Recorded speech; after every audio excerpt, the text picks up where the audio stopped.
ம் திருச்சி டு துறையூர் ஒரு ரூட்டில் பெரமங்கலத்துலேருந்து சப் ரோடு வந்தோம்னா இதான் இந்த இடம் இருக்குது.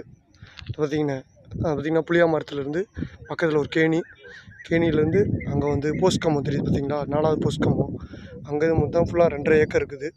இது வந்து விவசாய நிலமாக யூஸ் பண்ணிக்கலாம். அதேமாரி ஃப்ளாட்டாகவும் போட்டு இது பண்ணிக்கலாம். இந்த பாருங்க ரோடு இருக்குது, அதனால் இப்போ சேலுக்கு இருக்குது. அதாங்களே, அதனால் இமீடியட்டாக வந்து பக்கத்தில் கம்பெனி இருக்குது. அதே மாதிரி இந்த பக்கத்து இது இருக்குது, கோழி பண்ணை இருக்குது. நான் சேல் பண்ணுறது தான் இது ரோடு தான். இது யாரும் தேவைப்படுறவங்க என்னோடய வாட்ஸ்அப் நம்பருக்கு கான்டாக்ட் பண்ணுங்கள். வந்து இமீடியட்டாக சேலுக்கு இருக்குது. பாருங்க விவசாய நிலம் வந்து விவசாயம் பண்ணிங்கனாலும் பண்ணிக்கலாம். நீங்கள் வந்து ஃப்ளாட்டு போட்டு விற்கணும்னாலும் விற்கலாம். அதாங்களே, இது பெரமங்கலத்துலேருந்து வாக்கபிள் டிஸ்டன்ஸில் தான் இருக்குது. விவசாய நிலம் விற்பனைக்கு இமீடியட்டாக இருக்குது.